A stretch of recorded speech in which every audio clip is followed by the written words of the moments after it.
আসসালামু আলাইকুম। আমি জাহিদ ইকবাল। আজকের আলোচনার বিষয় হচ্ছে বৃদ্ধ পিতামাতাকে ভরণ-পোষণ না দিলে শাস্তি কি? আচ্ছা, এই বিষয়টা নিয়ে কথা বলতে হলে আমাদের পিতামাতা ভরণ-পোষণ আইন ২০১৩ নিয়ে কথা বলতে হবে। এই যে পিতামাতা ভরণ-পোষণ আইনে ২০১৩ তে একটা বিষয় সুস্পষ্টভাবে বলছে যে প্রত্যেক সন্তান তার পিতামাতাকে ভরণ-পোষণ দিতে বাধ্য থাকবে। এখন কোনো ক্ষেত্রে যদি কোনো সন্তান তার পিতামাতাকে ভরণ-পোষণ না দেয়, সেই ক্ষেত্রে কি হবে?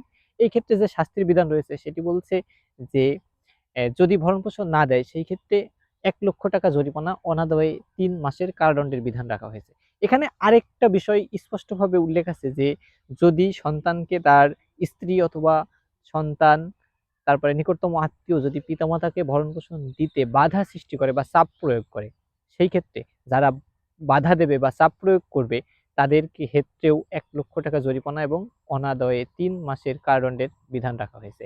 এই আইনে আরেকটা বিষয় ই সুস্পষ্টভাবে উল্লেখ আছে সেটা হচ্ছে যে কোনো পিতামাতা যদি মৃত্যুবরণ করে বা মৃত্যুবরণ করে সেই ক্ষেত্রে যদি দাদা-দাদি অথবা নানা-নানি জীবিত থাকে, এই সন্তানের উপরে ওই দাদা-দাদি, নানা-নানির ভরণ-পোষণ দিতে বাধ্য থাকবে।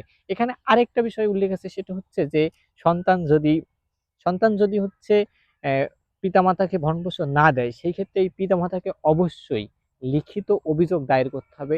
তার উপর ভিত্তি করে এই মামলার যাবতীয় কার্যক্রম সৃষ্টি হবে আরকি। ধন্যবাদ সবাইকে সাথে থাকার জন্য। দেখা হবে অন্য কোনো ভিডিওয়। সেই পর্যন্ত সবাই সুস্থ থাকুন, ভালো থাকুন। আল্লাহ হাফেজ।